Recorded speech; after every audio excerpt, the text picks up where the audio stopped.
share with you a story about when things suddenly took a turn that we weren't expecting and I had to pivot, and how I did that, and the 3 steps.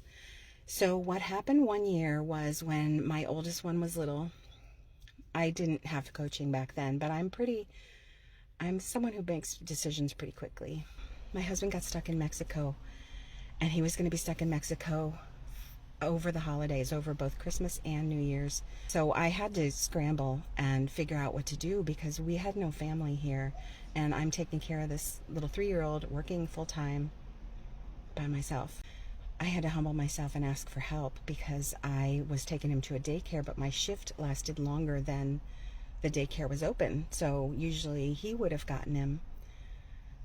So it ended up that I had to ask people at church to help me, and I found a lovely lady who was willing to pick him up from the daycare and take him to her house until I got home at 10 at night. So that was very humbling because we didn't have anybody to rely on. I'm always very strong. We just relied on ourselves and figured it out ourselves. And so the first thing I had to do when I found out that he wasn't going to be around was I had to throw myself the pity party and grieve the loss of the normal way that we were doing it. And I was angry, but I knew that this had to happen. So, I mean, there was nothing I could do about it. So I got over that pretty quickly. And I did my pity party. And that's what I want you to do if something happens to you, like if you get a flat tire, or if something, like if you burn your holiday dinner, or anything could happen that it might just throw you over the edge. I want to encourage you to have your pity party and have your grief, and then find your way to pivot. Ask somebody for help.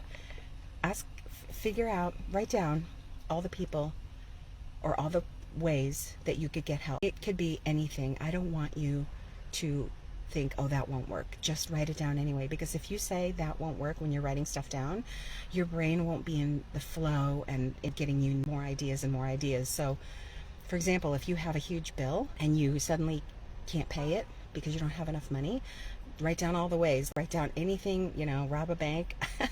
I don't want you to rob a bank. That's not what I'm saying. I'm just saying I want you to write down anything that your brain thinks of, so that it can keep the juices flowing for more ideas of how you could get money, how you could get help, how you could get whatever you need.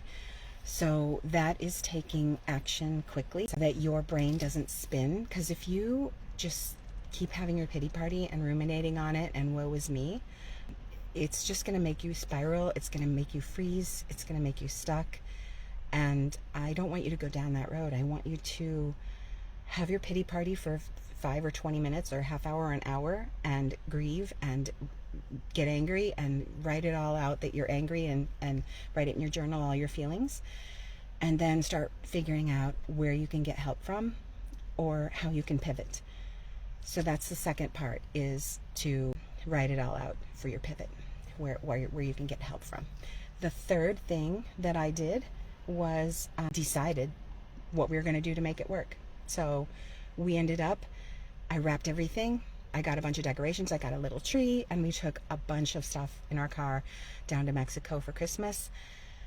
And we celebrated Christmas there with our little tree and little lights and all of our presents. And it was one of the most memorable Christmases we've had. I don't remember very many Christmases, but I remember that one.